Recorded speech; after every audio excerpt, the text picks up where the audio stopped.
Okay, we're there. Well, good morning, folks. It's Leaders Live time, and yeah, we just had a few glitches going live, so we're just waiting for everybody to dial in again this morning.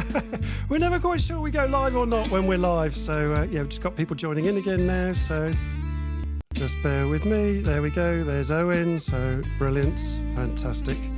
Okay, we just got our moderator dialing in next as well. So welcome to Leaders Live, and I'm Andrew Jenkins, and this is a short countdown timer to help the various feeds catch up.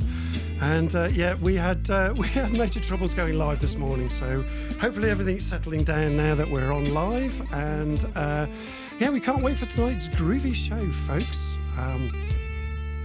And in this week's Leaders Live, we'll be hanging out with my mate Owen Conti. And just bring in my moderator. Here we go. That's great. Yeah, you're in, Darlington. Fantastic.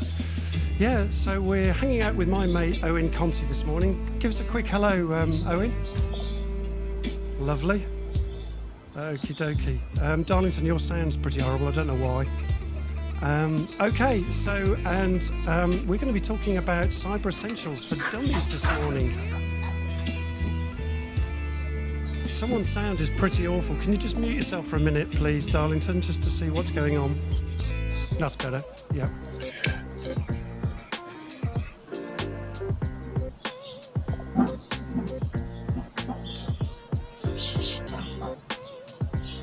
Don't know who's making a noise, but it sounds pretty awful. That's it. Whoever's stopped, that's good. Okay. Well, morning everybody, and good morning to people that are dialing up to us on Leaders Live. Just bear with me. So just want a quick shout out for our sponsors, your DMS. And yeah, we had a bit of trouble this morning going live, so we're all a bit topsy-turvy this morning.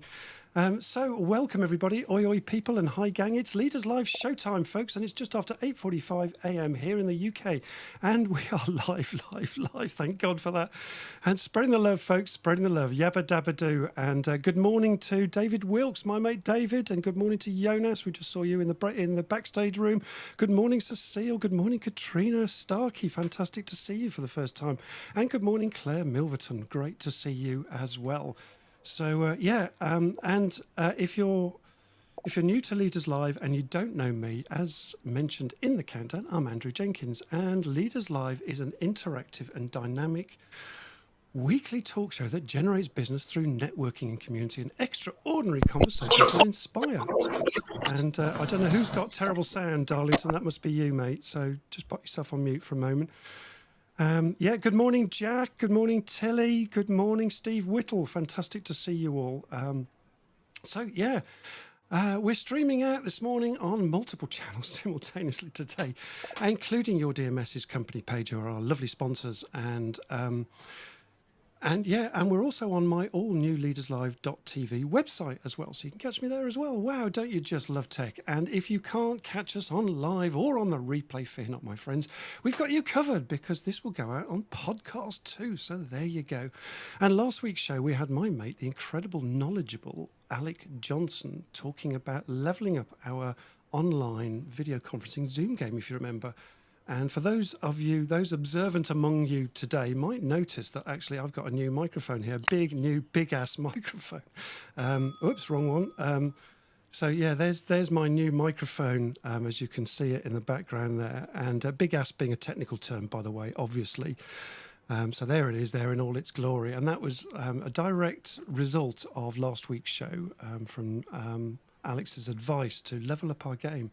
So I should be coming across all Barry White. Ooh, right. Hopefully. Ooh. So shout out for Alec there. Whoop, whoop. And if you like what you see on this show and you want to say thank you for all the effort that we put into this free Leaders Live business show, and boy, do we put a lot of effort in here. You can buy me a coffee too, folks, and get a shout out on the show, folks, too. And that's buymeacoffee.com/leaderslive, or even more better, folks, you can use the all new QR code as well, which is on the screen. As you can see, that just makes it really easy. So, test it out for us, folks. It's an awesome little app, and we can have fun with it. And yeah, it just means you get a little shout out on the show. It automatically comes up saying you've just bought me a coffee. How cool is that? So back to the show, folks. As I said, this is an interactive show. Please join in with the comments as you're doing already. Get involved, join in, ask questions, network with a live community, and even a little bit of friendly banter, etc. for you regulars. Lead the way, show how we roll. And smash those likes too, please, folks. And Darlington, our new moderator, which I'll introduce in a moment, he'll put in the links to YouTube, etc., for you to please join us on those communities as well and subscribe, and please follow our company page as well. And as I said, in a moment, hopefully, Jonas will pop in all of the feeds, the links into the feeds. So, yeah, so few. Put it all together. What have you got? Yeah, you've got it. Bibbity, bibbity, bobbity, boo. And, yeah, Tilly Davis says, I love the mic. Absolutely. Love the technical jargon. Yeah, the big-ass stuff, technical jargon. Absolutely. So let's bring in this week's Leaders Live Hangout guest, folks. And my mate, Owen Conti, CEO of IT company Code 56. And they're local to me in Derbyshire. And he's also a cyber and security guru and fellow member of Inspired CEOs, which is a support group for CEOs, which I co-founded back in 2020. And so I meet Owen on a regular basis there. And today's theme is Cyber Essentials, folks. Cyber Essentials for Dummies, how to survive the wild west of cyberspace, guys. How you doing, Owen? You're muted, my friend. Hi, everybody, says Alec. You're muted. I think you just need to unmute yourself. Somewhere on the screen you'll see a mute. You've muted the guest. Oh, hang on. There you go. You should be there, Owen. You've muted yourself, it says. Try again.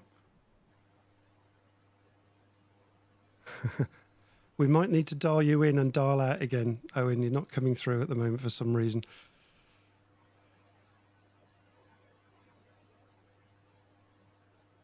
I don't know why you're not coming through, Owen. I'm going to just ditch you out and come back in 1 second. Okay, technical issues. Yeah, thumbs up from Owen. We'll see Owen in a moment.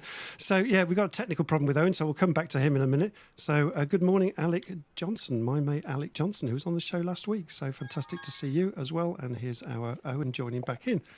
How you doing, Owen? There you go. We're on. There we are. I was locked in the green room. Oh, you were locked in the green room, were you? There we go. Probably the best, really.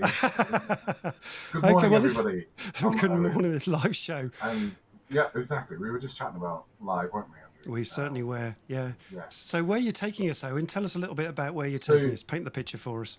Okay, cool. So cybersecurity it's a bit of a buzzword, but it is really serious. You know, with especially thinking of what's happened in the last 2 years and how that's accelerated everybody working from anywhere and working from home and this, that, and the other, combined with organized crime realizing that they can make some serious money by attacking people online. It really does mean that your cybersecurity needs to be on point, really. Yeah. When I talk about the Wild West, right? It's kind of, I try and use a metaphor to bring it into kind of parlance for people because we think about the world as a well-defined place with boundaries and rules, and there's police and there's international police and this, that, and the other. But when you go online, it really is more like those Wild West American movies, where there is there's the letter of the law, but there's no one really to police it. Ah, I see. Right. So while we're here in the UK and we've got different legislation that prohibits us from doing certain things with our computers and whatnot, the internet doesn't really see those boundaries in the same way. Technically, it'd be trivial for me to jump onto a service and then come out as if I was in Russia or North Korea or somewhere else, Nigeria, in fact. So then it gets really complicated when you try and police that. Because, well, where did the attack actually come from? Well, if it came from Nigeria, then surely it's the Nigerian police's problem to sort out, right? Okay. Or not. But it happened to... Sorry. Just 1 second. Laurie Hell says, is it just me or is there a problem with the stream? I don't think there's a problem with the stream. You're in, Laurie, so hopefully you'll be okay. Just let us know what the problem is for you and we'll see if we can sort that out. As long as you can hear us okay. Yeah, it's working fine on Cecile's side, just to let you know. Fantastic. Look at this live stuff that we can do, just like that. Laurie Hales tried to reload the page to fix it. Yeah, that's what we had to do at our end. Thanks, Jonas. Brilliant. Okie dokie. So carry on. Sorry, Owen. Carry Oh on. yeah, so I was just saying, it can be really hard to police. So Yeah. if a UK business gets attacked and the attack originates from Nigeria, who who's responsible for trying to follow up that attacker? Yeah. And do those countries, do those locations really have the police to do that? Yeah. So it gets really tricky. It gets really thorny, which is why I say it's like the Wild West. But what? That's a Now, great analogy. I love that. Yeah. with your boots and your what are they called, those little things on your heels, clacking away. Oh yeah, Um, stilettos. No, segways no, or whatever they're called. Yeah. yeah, I know what you mean. But yeah, so what can we do to sort of secure ourselves? Mm. And with the best one in the world, we're not all cybersecurity specialists, and I'd probably say, like Guru feels a little bit uncomfortable, but Yeah. yeah, we know our stuff for sure. Yeah. But along came Cyber Essentials. It's a good few years old now, and it's really started to Yeah, we'll mature. come on to the government cyber essentials scheme in a moment. And just before you do that, Owen, you've got. I think you might have a question for us to get the interaction moving. Have you got a question that can just start the feed going for us to interact with you, Owen? Sorry, I've Yeah. lost it from my No screen. problem. I can get you the question if you like, if that helps you. Yeah, if you got a chance, sorry. Yeah, no problem. We With like to all put the you on the spot, you see. live. So, right, darling, you can post this in the feed in a moment.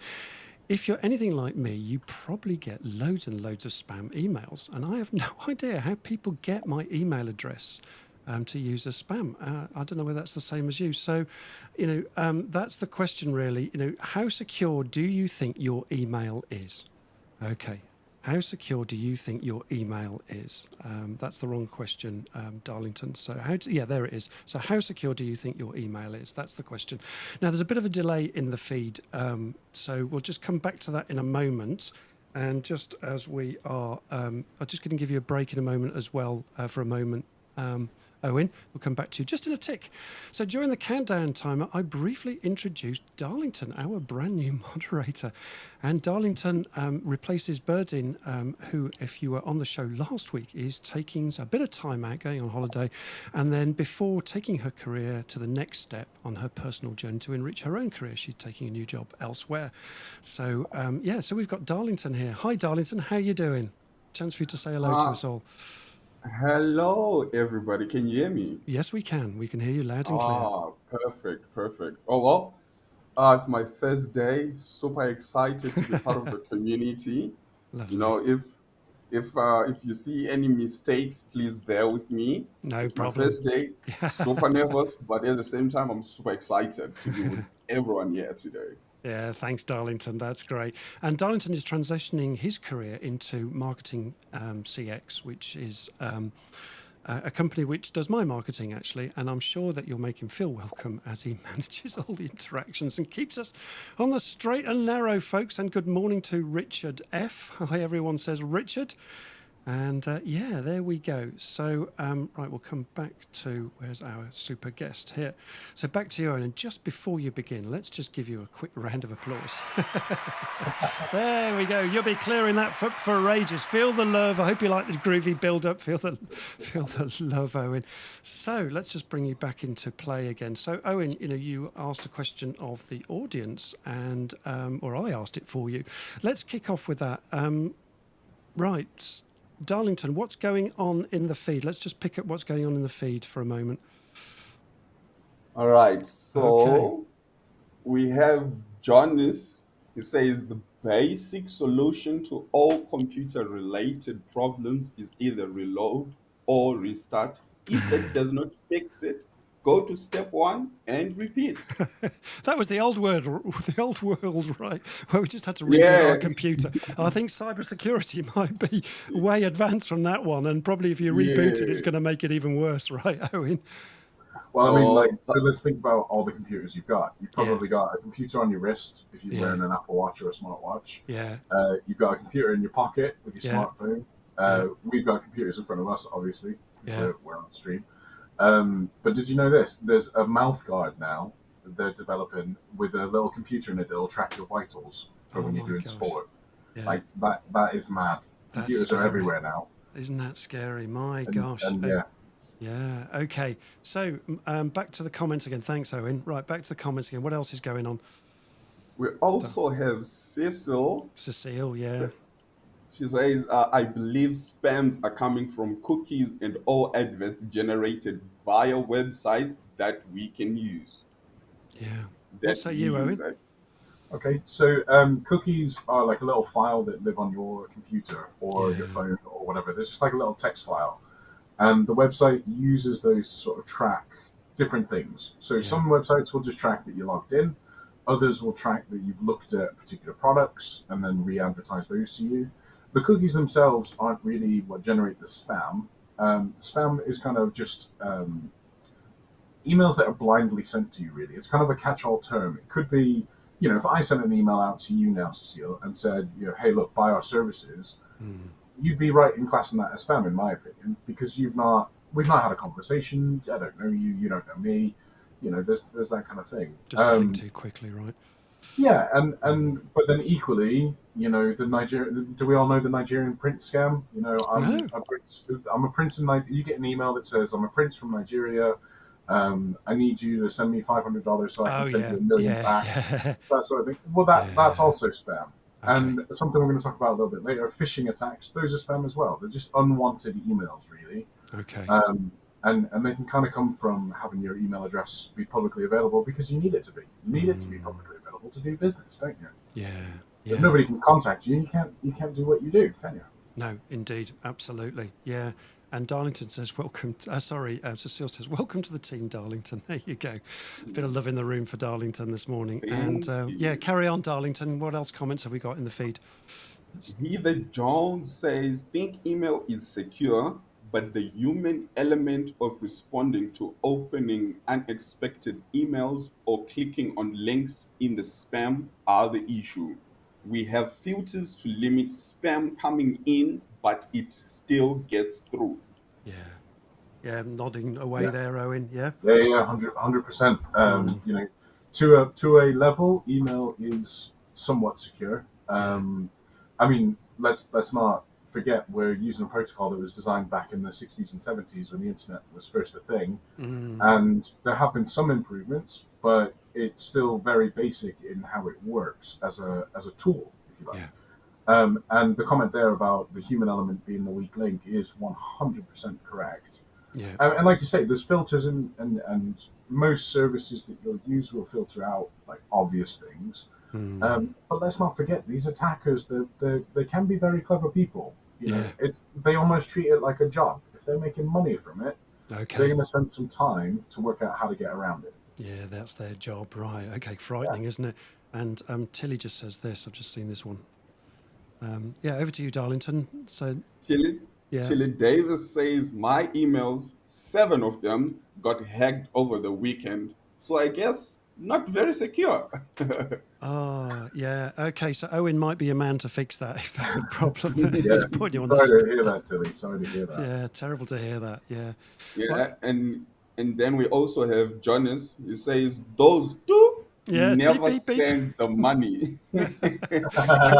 Those rotten people never send the money. Yeah, indeed. Yeah, technical term, that expression, isn't it? Yeah. Jonas with the pot now. Goodness me. I would never.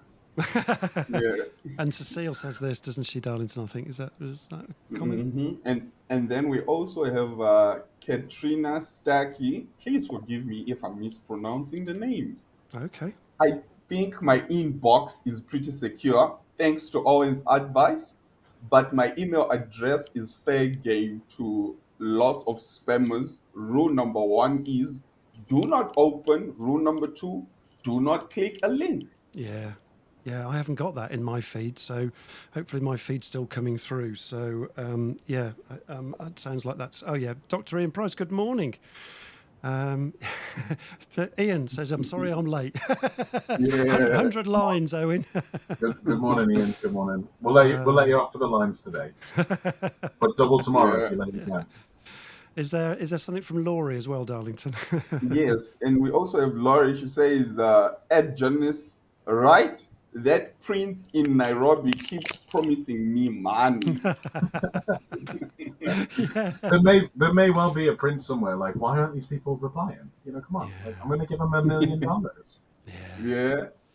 Okay, so thank you. Yeah, thank you, that Nigerian prince. Okay, so give us an outline, Owen. What are the kind of threats that we're facing? Let's get a bit more serious now and let's dig into Okay, this. yeah, cool. What are we really facing? Dive straight in. Okay, so Yeah.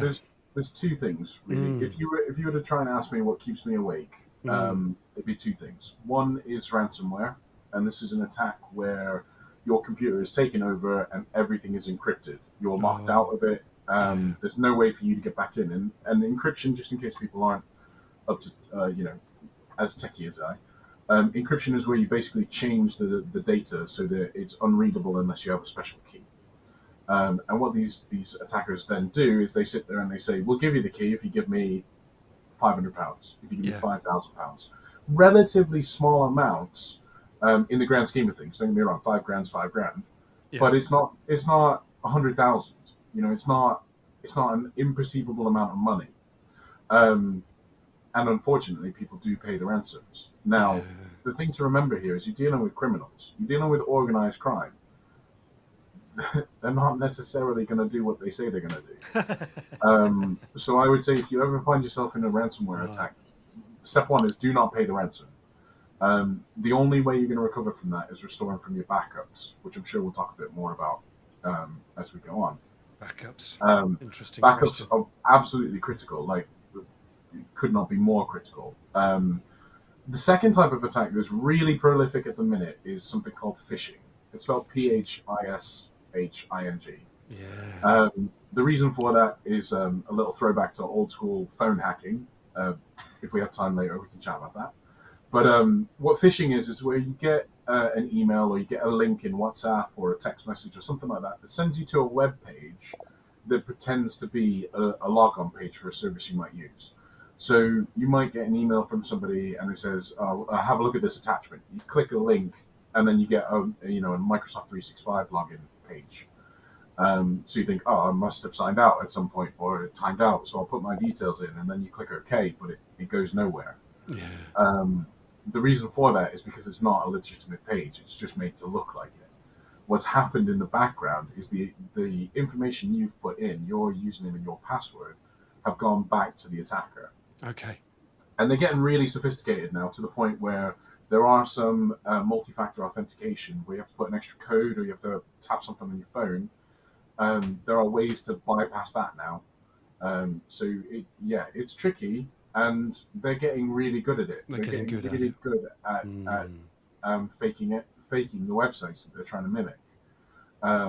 So it's the difficulty, coming back to the comment about the human element, is you need to be aware, if not hyper aware, and the second you feel even just 0.5% suspicious, just stop and sense check it. Get somebody else to check it out. If you're in an office and you've got a colleague, hey, look, do you want to come look at this? I'm not 100% certain. Just take a look for me. Or if you don't have that, send your IT people the link and say, can you just check this out for me? I don't want to get hit.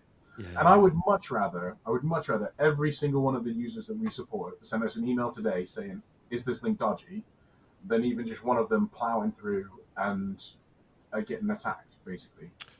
Yeah, it's interesting, isn't it? Because it preys on our emotions, that, doesn't it? When 100%. Your password has expired, or click now because you need to act really quickly. So our fears, it's really kind of 100%. Hooking onto our fears, right? Those phishing attacks, and before we know it, we've just what's the word I'm looking for here? We've just acted spontaneously and just done it impulsively is the word I'm looking for. Where I don't know who this is, and maybe Darlington can say, but this just comes through as a LinkedIn user for me.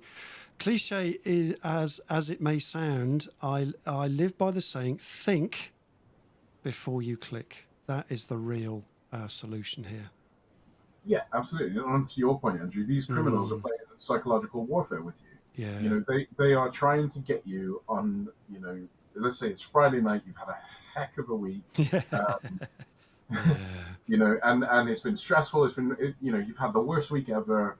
you're up against it on a deadline and whatnot, and you get this email, and it looks like it's from Steve that's been working with you on this project. He sent you an attachment. Steve's doing this all the time, so you click on it, you get prompted for your pop-up, you get prompted for your password, I should say, and you just think, oh yeah, okay. You don't even notice that the link isn't to Microsoft.com; it's to something else. Yeah. And you've been hit. That's what they're trying to do. You shouldn't feel like an idiot if you get attacked by one of these things. I think, and I have a little bit of a chip on my shoulder about IT people that make their users feel stupid for this stuff. Oh, because it's obvious. It's not obvious. Your job, Andrew, is not to be a cybersecurity specialist. Yeah, exactly. When I was supporting nurses, their job was to actually go out and save lives. Yeah. Right. Like, let's not mess around. Like, the users are good at what they do. They are professionals. They are consummate experts at their field.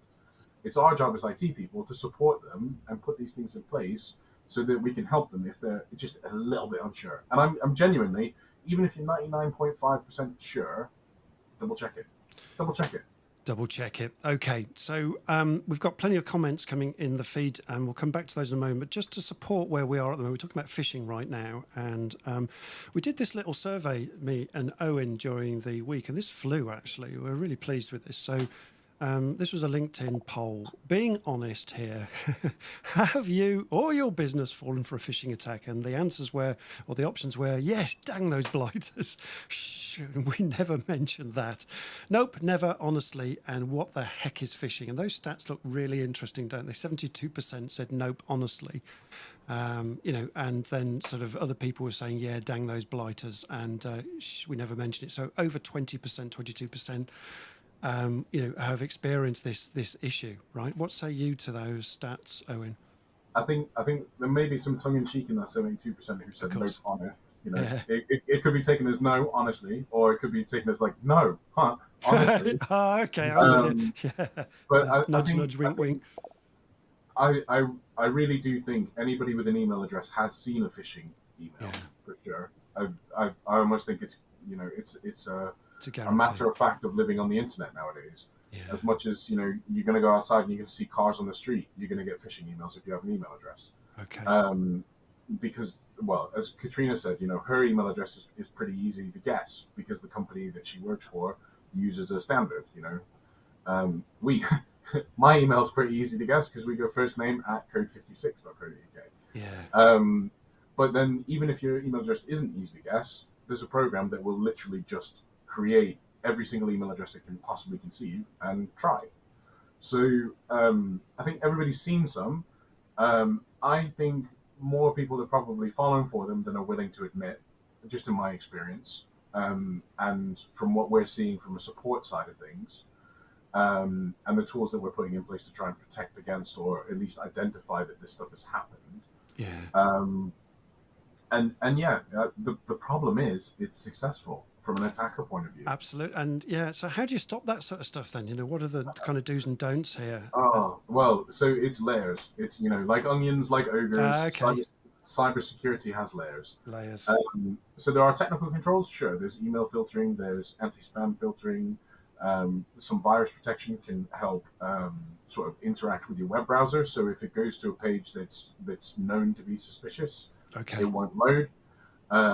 But then there's the human element. There's the kind of, here are the things, when you've got that little suspicion of doubt, right, here are the things to look at. And it's things like the address bar. Make sure there's the padlock. Make sure that whatever service you're being told it is, so if it's Microsoft, if it's Google, if it's Dropbox, just look at that address and you're looking for Microsoft.com, you're looking for Google.com, you're looking for Dropbox.com. Okay, so check out the email. Well, check out the link that you sent to if you do actually click on it. Before you click on it, hover over it. And what will happen, depends on your email client, but if you hover over it, it will tell you where it's going to send you to, just under your mouse cursor. And that can be a really good sign. So it might say, Microsoft.com in the email, but you hover over it and it's like abc.123. There's an odd bit in the address. Yeah. Okay. I suppose the other thing is that, when you get one of those is not to follow the link, as Katrina would say. Don't follow that link. Don't click on it, but open it up separately in the browser, right? And then check it out for yourself, right? And if it also depends on what it's purporting to be. Right. So, let's say let's say you, Andrew, have emailed me, and it's an attachment, but it's just an attachment, and it's just a link. That's kind of weird. That's not how we email each other. No. So already I'm kind of like, what's That's this? a bit But odd. I might send you a message on WhatsApp, or Yeah. I might ring you. I Yeah. might use another way of getting in touch with you, just in case somebody's managed to get into your account. Just in case, yeah. Have you been hacked, right? Yeah, exactly. And it's kind of like, I put it this way: like, if somebody in finance rings me up and was to say, "Hey, look, did you want this 15 grand sent into this supplier?" Um, Yeah. and I go, "No, good on for calling me." Yeah. If I did, and I go, "Yes," it would be, "Thanks for double checking." Yeah. You know, and that's the kind of attitude that you need. It's kind of, I don't want to be all like High School Musical, but we're all in this together a little bit. If you know what I Yeah. mean. But It's take that human 5. element. Take Yeah. that minute, yeah. There's also, so check out the browser. I mean, presumably the little security badge will help as well, Owen, will it? You know? It can do, but the thing is let's say I was an attacker, right? Yeah. And I'm setting up a website that I want to try and get you to put your password into and whatnot. I can put the little padlock on that with my own domain anyway. Okay. Right. That's just one of the things to just kind of sense check. Okay. Got it. Because if they're lazy or they're one of the lower effort hackers, Yeah. they might not do that. Okay. I've got you. Right. Give you a break for a minute. Right. Darlington, what's going on in the chat? Let's catch up with the chat and then we'll move on with different questions. All right. So we have Simon Thacker. He says, do you think that COVID-19 and the pandemic, with people working from home, not surrounded by colleagues, there has been a rise in attacks? Likewise, as businesses such as the NHS and HMRC now using text and email as way of communication, when previously HMRC had stated that they never text nor email their customers, has Yeah. increased our exposure to scams, and we are more likely to click on a text, for example, as it's becoming the norm for businesses to text or WhatsApp. Yeah, there it is there. Yeah, thanks, Simon. Wow. Yeah, is he one of your mates? Is he, Owen? Yeah, I know Simon. Yeah, he's part of Derby Hub Okay. in Derby, Great. a networking group. Morning, Simon. 2 Wednesdays a month. But yeah, so Simon, the answer to your question is yes. If I could do it in one word, it's yes.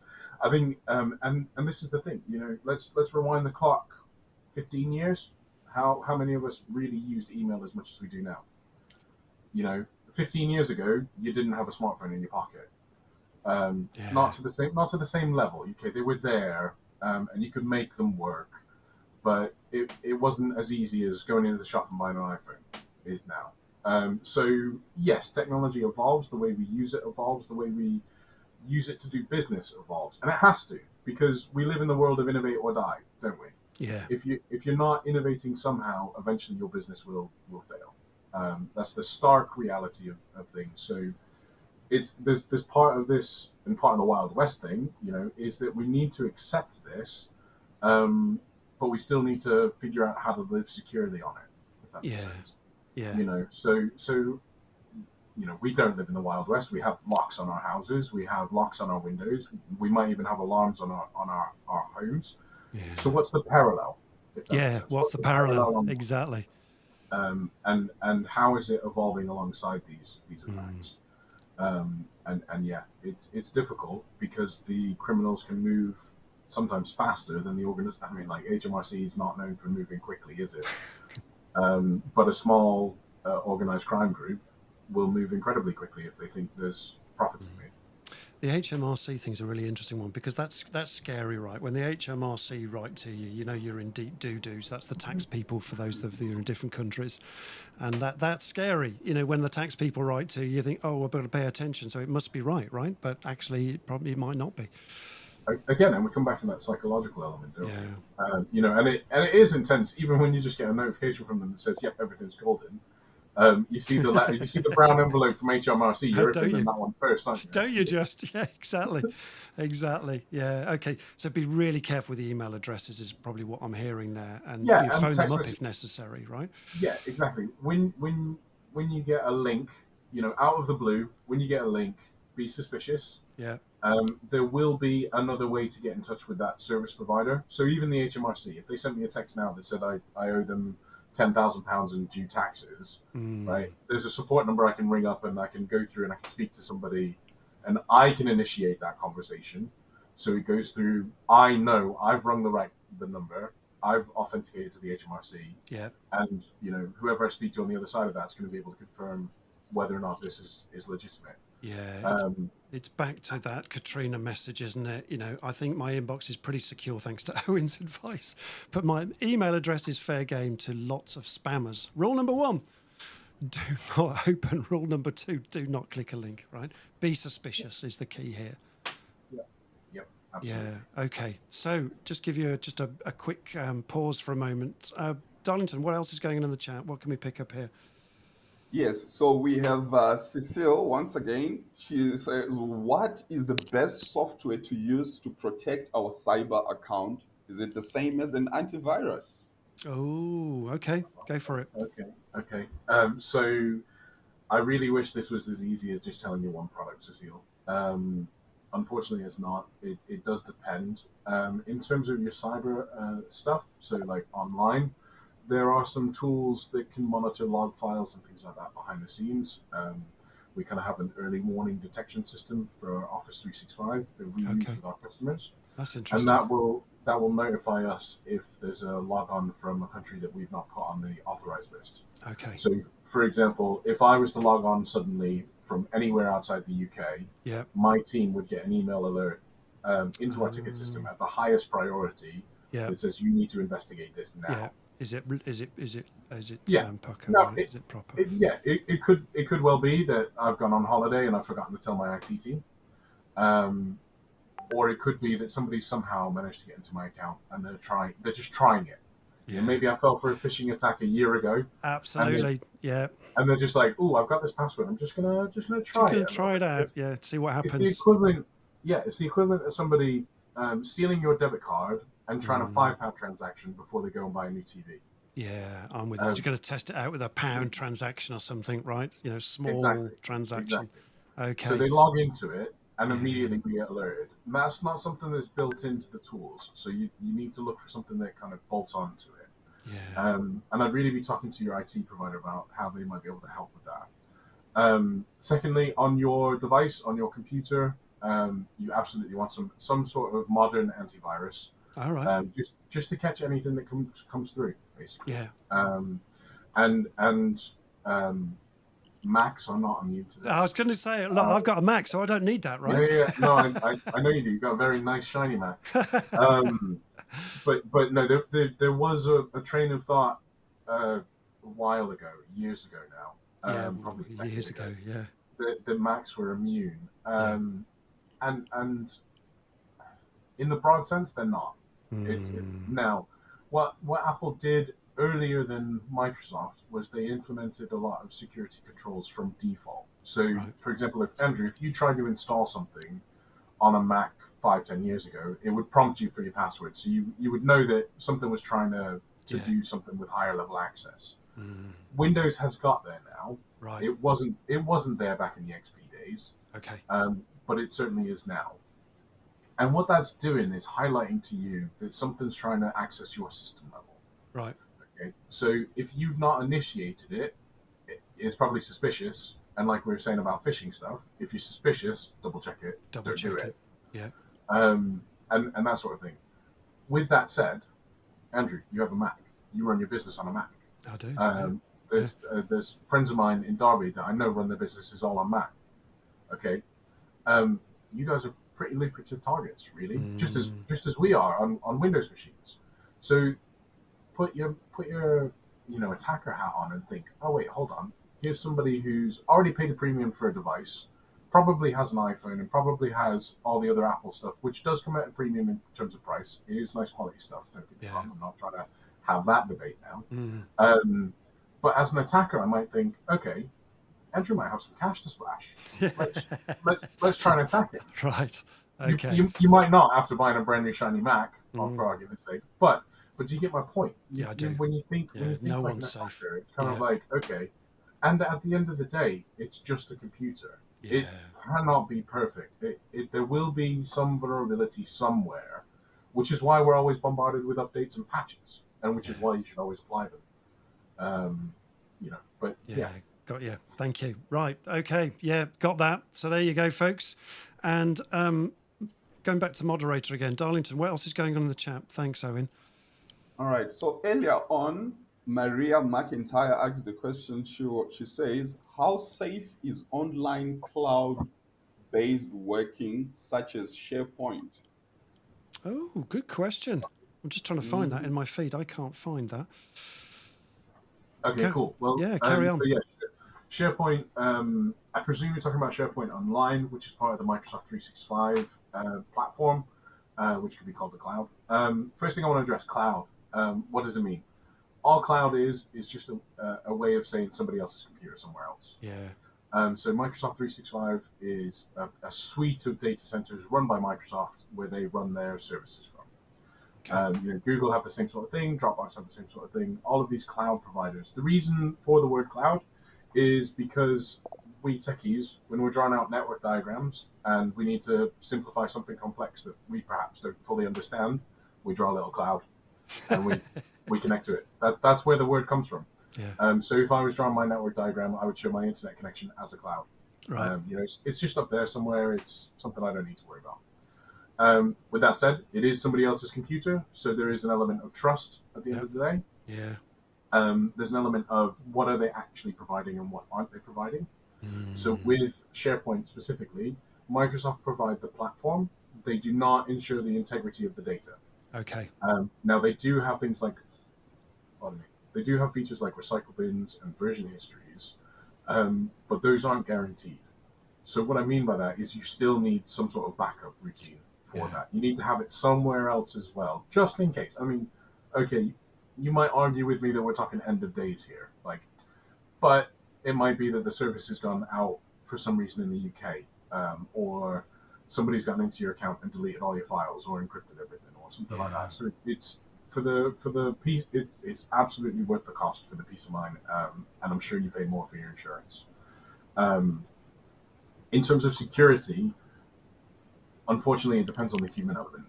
So there are definitely technical tools you can put in place. You can put strong passwords. You can force people to require what's called MFA, multi-factor authentication, which is where you either get a notification on your phone, you have to match a number to what's on screen, or you have to put in like a six-digit code that either comes up on your mobile or you get sent as a text message. Yeah. Those are all really good ways of adding security. They're not infallible. That's the two-factor authentication type stuff, is it you're talking about there? It is, right. yeah. Fine. It's called two-factor, 2FA, 2FA, multi-factor, yeah. or MFA. So it's MFA. where something you have and something you know is the sort of principle. So you know your password and you have your phone. Okay. Those are all good ways of adding security, but like I say, they are not infallible. They can be compromised. And we have had an experience recently with a customer whose multi-factor got compromised.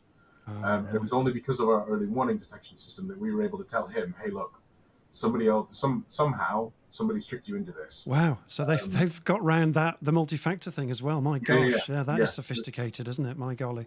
There's reverse proxies where they can siphon it off. There are other, there was a high level, a well-written about attack on a company that I read recently. Right. It was actually less sophisticated. The attacker basically had access to somebody's account, the password, and just spammed them with the multi-factor notification. So their phone just kept going off. And he eventually sent them a text message that says, hey, look, I'm your IT support guy. I need you to accept this so I can get into your account to fix the problem. Okay. All lies.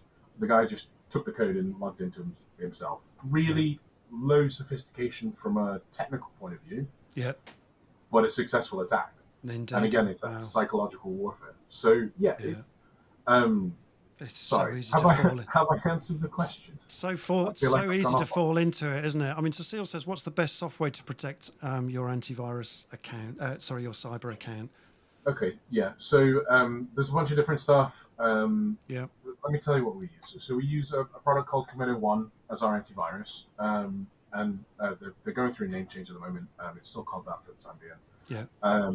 but what that does is it works on a behavioral basis, not on a file basis. Okay. So it tries to see what the program's doing as opposed to like a list of known good or bad programs, Yeah. which is kind of how antiviruses used to work. 10 years ago. 10 years ago. Yeah. You'd have a massive. Do you remember? You'd have a massive download and an update, and then it'd take forever to run.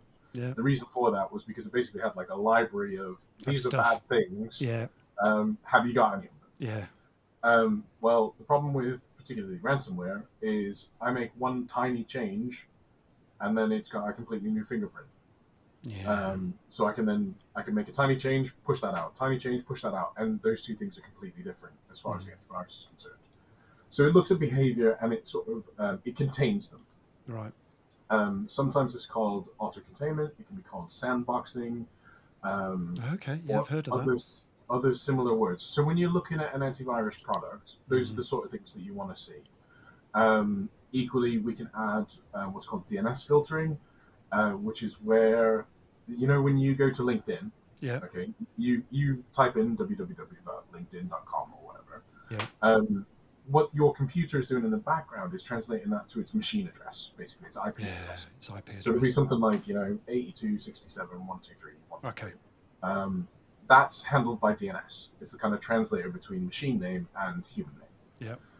With DNS filtering, what we can do is say, okay, we know a load of bad websites or bad names. Okay. So instead of you getting the blocks legitimate those. address, we're just going to send it to a page that says, no, we're not going to let you have that. Okay. Because we know that it's bad. They would know that it's bad. Gotcha. Okay. And that's called DNS filtering. Mm. So those are the two key features that I'd really look out for. Okay. So would you recommend antivirus still, or is it just backups? 100%. Right. So backup 100%. your machine and viruses, 100%. Right. Yep. Fantastic. No questions. No questions. Okay. Now, which antivirus you go for depends on what you're doing and what the risk level is. Yeah. If you run a little retail shop and you're opening 5 emails a year, you might not need to spend quite as much. Whereas if you're, let's say you're a financial advisor and it's pretty common for people just to send you loads and loads of attachments of files that you ask for. You need a different. You're used to opening things in emails. Yeah. You're more at risk, so you want something a little bit more sophisticated. Equally, if you've got 50 machines to manage, you need something that reports back centrally so you can see what's going on quickly. Okay, gotcha. If it's one or two, you can probably get away with the built-in stuff, to be completely honest. But yeah. Okay, so there you go. And so 365, does that have its own protection as well? Does it? So it does. Yeah, there are. Same with Google, same with Dropbox. They all have levels of protection sort of built into their platforms. Brilliant. But like I said, onions, ogres, cybersecurity, they all have layers. The more layers, the better. Okay, fine. I've just found Maria McIntyre's comment there. So hopefully we've answered that for you, Maria. Apologies that I didn't get your comment straight on the screen. Now back on to the moderator quickly. So what else is going on, Darlington? What can we pick up? There's one from Fulmlania. Is that her name? I think she. I think it's Pumlani. Yeah, okay, Pumlani, thank you. No, he commented earlier on, he was asking, is there an app or some sort of system that I can use to block cookies from accessing my devices? Trust me, I never click the OK button on purpose. Okay. Okay. Any thoughts, Owen? There's nothing that I'm aware of at the moment.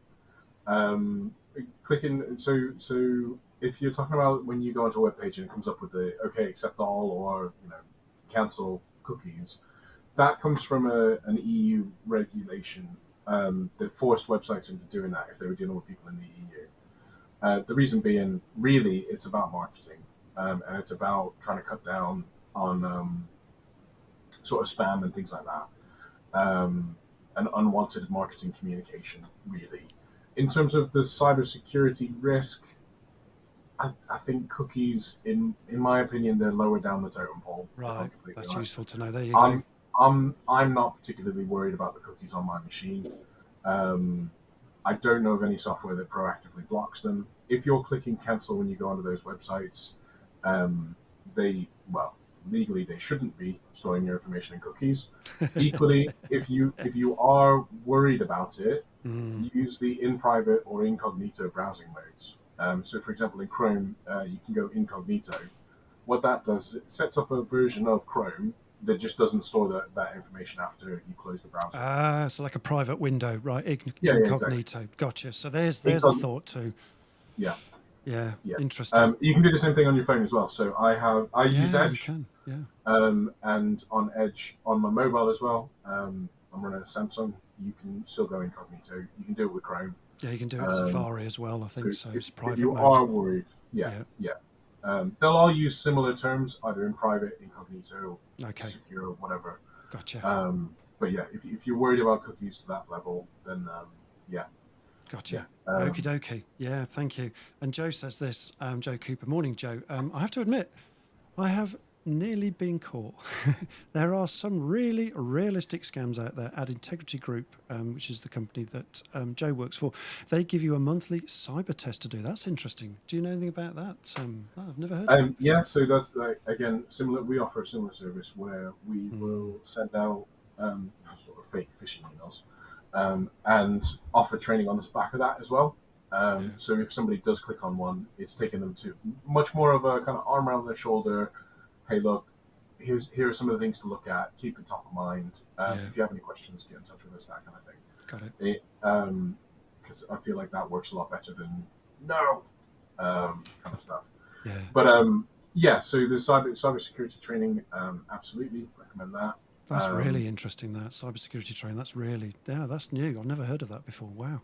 And it's trying to keep it bite-sized. It's trying to keep it because again, this comes back to it's not your full-time job to sit there and go through cybersecurity training and your HR training and your health and safety and this, like you can get inundated with all this stuff. So it's trying to keep it light, to the point, and top of mind.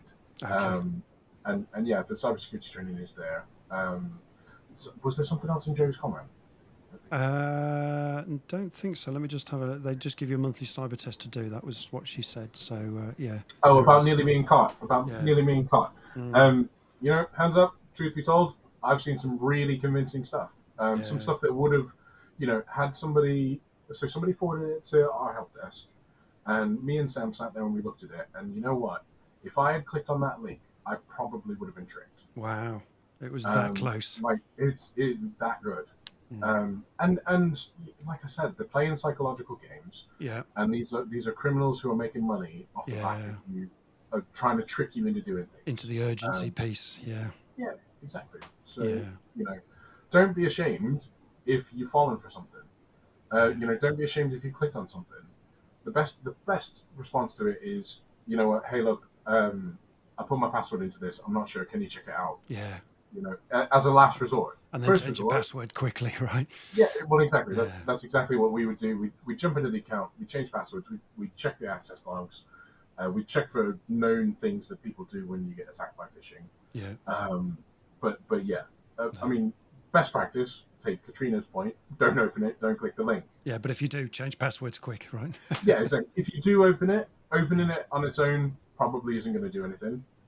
Clicking on the link on its own probably isn't going to do anything. Right.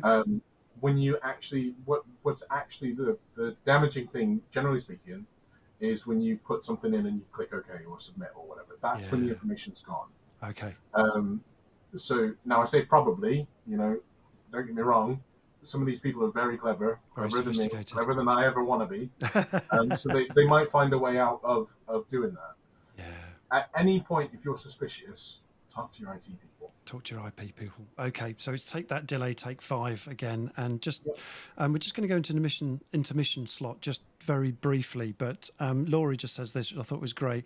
Let's just bring back the moderator. So can you read us out that comment now? I can't quite see it, Darlington. Okay, so this is a comment from Laurie. She says, Pumlani Maluleka, you can set your web browser to accept certain levels of cookies. Mine is set to deny all third-party cookies. So if I'm on a site that requires cookies, my browser will accept it.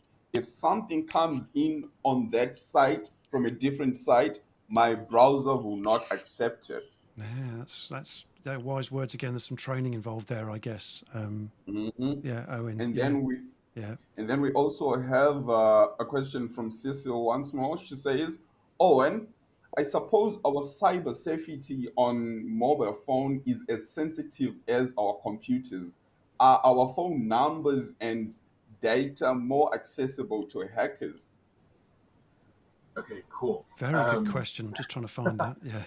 So, you're right in thinking that your phone is just as sensitive, if not more sensitive, than your laptop, Mm, or your computer, or whatever you use to do your main day-to-day device stuff, um, because it's connected to everything. Probably, everything. you Yeah. probably got your banking apps on there. You probably got everything. So, yes, it is something that needs to be thought of with security in mind. Yeah. Um, excuse me. However, the way most smartphones work is a little bit more security conscious up front.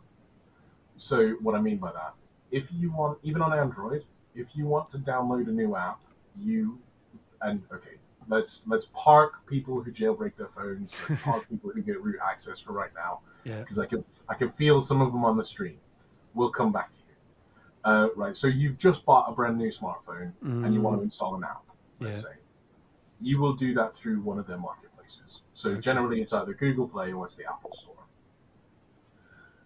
To get an app on one of those stores, it has to go through a verification process. So, generally speaking, the apps there from reputable manufacturers like Microsoft or Apple or whatever Yeah.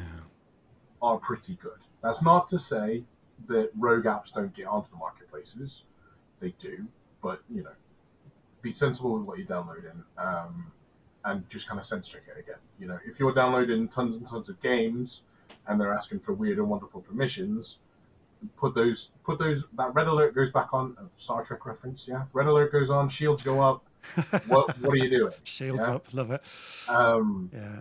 Now, if you start jailbreaking your phone or getting root level access on an Android phone, you should know better than sideload apps that you don't trust. Okay. And I'm going to leave it at that because Yeah. the vast majority of people aren't doing that with their devices. Yeah. So in terms of apps, yes, there's a layer of security sort of baked in. It can be exploited. It has been in the past, but as long as you're sensible and you kind of I'm looking for Outlook. I click the one that's made by Microsoft. That's the one. Not like Outlook by ABC Corp from somewhere random. And kind of I don't really on my work phone, certainly on my phone where everything is. I don't really have lots of games on there. I don't really go through that. I try and use my phone less and less. If I'm completely honest. I think the key thing is that it's so difficult, isn't it? Because we're so quick natured in our world today that it's really easy to guff up. But those are the simple things about apps, aren't they? And but again, it's just be cautious, isn't it? I'm hearing there's 100%. there's an interesting thing going on in the chat. There's a bit of a thread going on here about the training piece, which is great. Laurie says this: the US military makes all IT users take annual cybersecurity training. Perfect, and it's a real annoyance. But to be honest, worth the 30 minutes to make our users aware, and I follow the same policy with my company. So there you go. There's some learnings from the military. Morning, Chris Windley says this. I'll come back to you in a moment. Laurie Hales, quite right too. Our MPs should have learned that. Brilliant. And Heather just joins in the thread here. Laurie Hales, yes, annual training is a must. 30 minutes a year is better than having a laptop being rebuilt, or it's now a brick, right? Or a system down for a lot longer thanks to a cyber event. Absolutely, yeah. Just a quick comment from you then to finish that thread there. Yeah. Annual isn't enough. It needs to be regular. It needs to be Regular. monthly. There we go. Monthly. I don't mean half an hour every month. What I mean is they should be testing you. So yes, have the mandatory annual, but send you a fake phishing attack. Yeah. And if you fall for it, then you get flagged for a little bit more training or a little bit more of hand holding, I should say. Okay. This isn't, like I say, it's not iron rod and all that kind of stuff. It's like, hey, look, here's where you went wrong. Here's where you went wrong. How can we help you to understand it better? Okay. But they should be testing you like with fake attacks. Right. Okay, thank you. So we're going to go on to the cyber, the government essential scheme in a moment. But just before we do that, I'm going to come back to you in a moment. Owen. And look, just going to have a quick shout out for our sponsors. So we're just trying to find a moment where we can do this. But there was so much going on today that we're just doing it right now.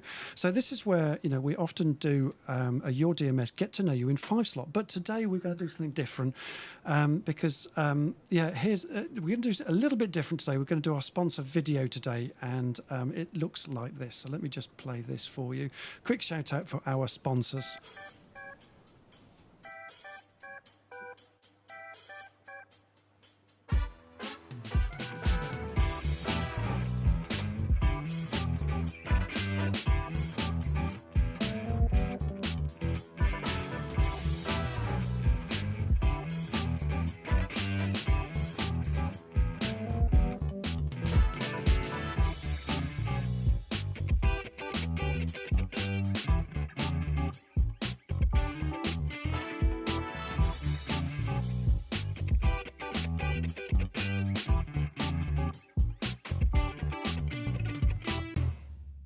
Love that. That's just a great little jingle. Love the jingle on that. Your DMS, so our sponsors. And I'd just like to play this short little cheeky video that Jack Wright, who's sales director of Your DMS, and the Swindon Ice Hockey Wildcats put together.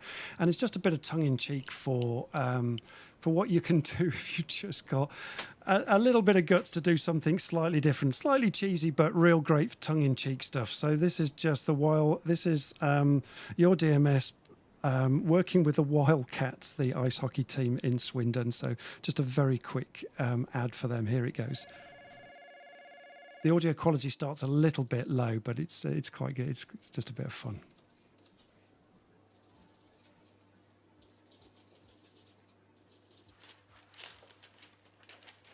Yeah, the audio improves now. I'm so glad we're having a new summer job, but this is ridiculous. I know, we've got so much to do and I don't know where to start.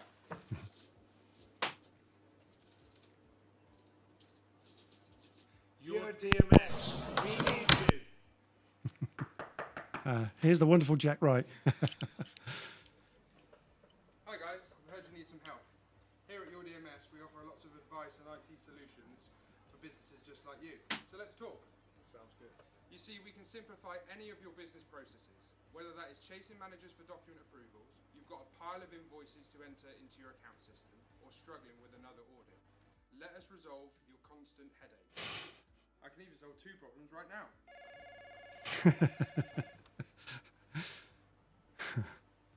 Good old document management. Brilliant.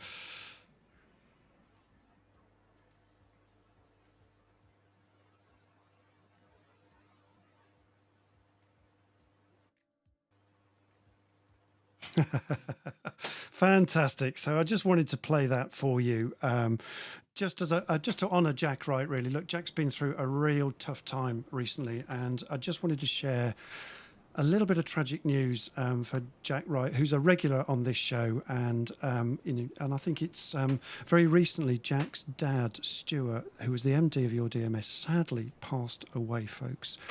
And it was very suddenly, and this was a few weeks back. And as some of you, in our Leaders Live community are connected to Jack and his family and Your DMS, we just wanted you to know.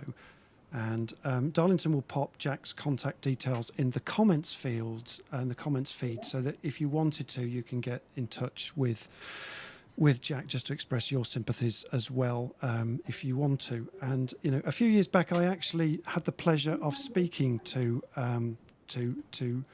Jack at a CICM event in London with Stuart, and he's a top fella. So we just want to send our deeply felt love to Jack and his family, and at this difficult time. Rest easy, Stuart. So thank you for that. Right, back to Owen again. Let's just bring Owen back in. I don't know what's happened there. Oh, yeah, here we go. So, Owen, tell us about this government scheme. I mean, we've got a few minutes left, so just tell us about this government scheme and how it works, Owen. Cool. Okay, yep. So it's called Cyber Essentials, yeah. And it's a few years old now, and it's really, in my opinion, it's started to mature into its own. Okay. Really. Where it came from was it's a government-backed initiative to help organizations, businesses, and charities, to improve their cybersecurity status. Okay. It started off with a focus on 5 main areas. that we've largely talked about today. Antivirus, firewalls, applying updates. Something we've not talked about is least privilege, where only the right people have the right level of access to the right information. Okay. Like Wendy in the warehouse doesn't necessarily need to see the full customer details. She might just need to know what to pick. Yeah. Tom in accounts doesn't necessarily need to know the ins and outs of the customer account, but does need to know where to send the invoices. Yeah. And it's kind of compartmentalizing stuff like that. Anyway, that's where it kind of started, and where it's kind of getting to now is a much more robust approach to cybersecurity. It still doesn't really include much about backups, which I kind of feel is a bit of a shame, because backups are very crucial. Yeah. In terms of availability and kind of continuity of data. But yeah, the Cyber Essentials, the way it's structured is you have Cyber Essentials at the first level, and then you have Cyber Essentials Plus. Today I'm only talking about Cyber Essentials. The way it works is it's a self-assessment questionnaire, and you can download the whole self-assessment before you ever even apply. What I would really recommend people do is search Cyber Essentials, and you can find it on the government's NCSC website. That's the National Cybercrime Security Committee or something like that. And it's kind of, you can find the links to it, all the information there. You can download the self-assessment questionnaire, and you can run through that at your own leisure. Brilliant. And I would really recommend, even if you don't consider applying or you don't feel the need to apply, run through it anyway, because it makes sure you're doing all the baseline stuff well. Yeah. What's the link, Owen? Just out of interest, I don't think we've captured the link. Okay, Sam, I will send it to you. Thank you. Yeah, pop it in the feed. Yeah, thank you. Yeah. Okay, cool. Here it comes. Thank you. I'll get that over to you, Andrew. Lovely. Thank you. Yeah, I'll pop it in the feed later. No problem. Cool. Sorry about that. Right. So Cyber Essentials. Download the pack. Run through it. Yeah. Even if you don't think you want to apply. Now, you might ask, well, why would I apply? Yeah. Okay, if you're going for government contract now, they want to see Cyber Essentials. Okay. Because the government want to see it. If you're going for large company contracts, they're starting to want to see that in tenders and things like that as well. I'm sure Laurie has that. I'm sure Laurie's gone through that because she does a lot of contracts, government contracts. Yeah. So, and we've had a couple of customers who have actually gone through the application process because they're dealing with large contracts. Yeah. And those larger companies need to show that they're helping they've got responsibility in their supply chain and all of those kind of things that are now seen to be important. Okay. Now, if you want to apply, first thing you need to do is get everything right. Yeah. So you already needed to download the thing and run through it anyway. Yeah. Then the process is you need to pay an amount of money. Depends on the size of your business. It starts from £300, goes up to 500, I think. Okay, not too bad. So a minimal amount of money. Yeah, it is annual, so you will need to renew every 12 months, and it's the full cost every 12 months. Okay. But on the back of that, if your organization, they do offer a free insurance sort of sideline if your organization meets some criteria, which most will. Yeah. There's some caveats, like if you're a financial institution or things like that. The details are all in the pack you can download anyway. Okay. So that could help. But then equally, so what you do is you then use all the answers you put together with your self-assessment questionnaire. Yeah. You upload those into their little website portal. You click submit. You sign it off, and then you wait for one of their assessors to review it and come back to you and say whether or not you're compliant. But if you've gone through all the steps before and you've verified it with somebody else, so like our customers, we go through it, and most of the stuff we put in place anyway, because it's just common sense IT 101 stuff. And then so largely it's just a sort of tick box exercise for the two that we've helped recently go through it. Yeah. Because this is all the stuff that you should be doing anyway. Yeah. So it's just kind of putting some formal processes around it, making sure that it's in their documentation and their policies and all that kind of stuff. Okay. Really kind of make it a bit more robust. But the practical stuff is already there. And would you say it's worth it? I think it's definitely worth it to download it and run through it anyway. Yeah. 100%. Like, it's free. So just download it. There you go. To apply for it, if you're running for those kind of contracts, you absolutely need it. It's a cost of business in that regards. Yeah. Okay. If you're not running for those kind of projects, but you want to be seen as being a little bit more robust, you might choose to go for it. And at £300 to £500 for the year, yeah, it probably is worth it for that Yeah. reputational aspect. Depends on, you know, it's kind of like the should I get VAT registered as a brand new business kind of thing. It's that sort of question. It's kind of, well, what does it help or hinder your reputation if you have it or don't have it, kind of thing. Okay. But it shows that you're taking it seriously. Yeah, got it. Okay, and particularly if you've got government contracts, you've got no choice anyway. But Yeah, okay. exactly. Yeah, thanks, Owen. So that's all available. The questionnaire is free of charge, so it's a no-brainer really to at least do that level. And Owen, just on your call to action here, you talk us through this for us so that we we know where to get hold of you if we need any cybersecurity stuff. Yeah, cool. So, apologies, I'm not super comfortable doing the overt like talk to us thing. But yeah, if you have any questions about cybersecurity, or you perhaps like to apply for Cyber Essentials, you've downloaded the questionnaire and it's all Greek to you. Yeah. By all means, give me or my team a shout. If you email hello@code56.co.uk, it comes through to all of us, so somebody will get back to you. Don't make it hard to find us online as well. By all means, always happy to have a chat. You can drop me a message on LinkedIn. And it's more about having a conversation first than it is trying to sell you something. Absolutely. Yeah, well said, Owen. I really like that. So, yeah. So, look, just have a conversation with Owen and, peace of mind, all of those things. I'll tell you what I'm going to be doing, Owen, is coming to you for a backup solution because that's really just made me realise, I've got Dropbox backed up and a few other bits and pieces, but on the whole, anything that's not cloud-based, I probably need a more robust backup solution than I have with the standard built-in Apple stuff. So, and it takes up huge amounts of storage space. So that's what I'm going to come to you for. And look, you guys, if you need a backup solution, as a small business, then actually Owen, is and his company will help you out on that sort of stuff as well, won't you, Owen, I guess? Yeah, absolutely. Everything we talked about today is stuff that we help people with day in, day out. Yeah, lovely. And in terms of your backups, it may well be that it just needs, a 30-minute sense check to go, okay, what are you doing?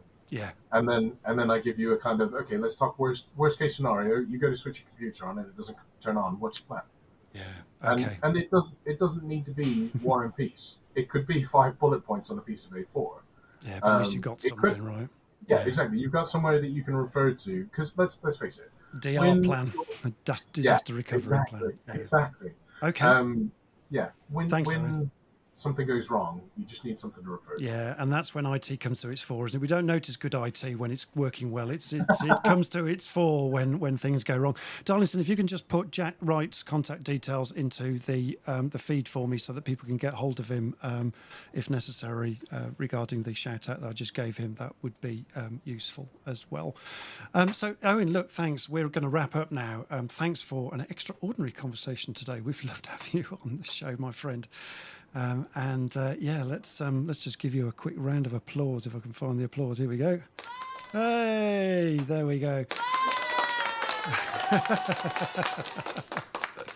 Ah, fantastic. So, look, this show will be on podcast too shortly, people, and so about 24 hours time, 48 hours time when Darlington gets round to doing that, and they've got load shedding in South Africa, and that's where Darlington's from. So just have a bit of patience for that as that comes out.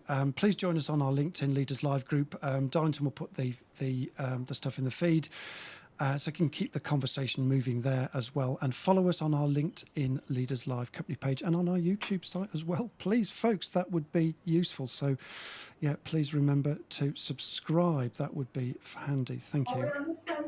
And, there's the subscribe button. Ding! And before I get to what's on next week, a quick reminder on what Leaders Live is all about. It's a free show for leaders, directors, managers, and entrepreneurs who are interested in business growth through edutainment and enjoy taking part in and interacting in extraordinary conversations, folks, just like we've had today. And together in this community, we aim to make the world better, folks. Make a difference. And we want to bring a spirit of freedom, joy, and fun, and a feel-good factor to all of our working lives. But we take serious subjects, just like we've done today. And if you want to know a little bit more about me, very, very briefly, just want to know, what do I do here, my commercial offerings, please contact me if you want any help with your business. to develop effective leadership, sales and operations teams. I help you to fix your teams so people can operate at their very, very best and run successful and profitable businesses. And I do that through a set of specialised programs such as high performance teamwork, executive and team coaching. I'm a fully qualified coach, and NLP for business diplomas, which is really useful for operations teams and sales as well. Now, in terms of the Goose for next week, folks, the Goose for next week. Next Tuesday at 8:45 a.m. UK time, we'll be hanging out with Rebecca Jenkins. That's a great name, isn't it? Jenkins. So, no relation, by the way. Well, I don't think so. Anyway, and Rebecca and I will be talking about, our working title is The Risk of Being Authentic in Business. Oh, I can't wait for that. And Rebecca is an award-winning business growth advisor. And you can benefit from her experiences she scaled businesses to 8 figures with profitable accounts, including the Body Shop, Next and Magnet Kitchens. So she's been there and done it all, folks. So I think that deserves a ooh, and probably even a So this and a whole lot more, folks. We can't wait. So be there or be square. And so we're going to say goodbye right now, and we're going to bop out to just set the volume a little bit down a bit. We're going to bop out to our wrap-up music here, folks. So I hope you have a really great day today, guys and gang. And thanks very much for being part of this fantastic show and creating such a great community vibe. And we can't do this without you, folks. So the podcast will be out too shortly, as I said earlier. And in the meantime, that's a wrap, folks. So from our Hangout guest, Owen, and Darlington, and me, and our sponsors, Your DMS, we wish you a great week ahead. Cheers for now, everybody. We're going to wave you out goodbye. And you'll be clearing up this confetti for ages. So, I hope you have a great day today. So cheers for now, folks. That's a wrap. Thank you very much. Bye for now.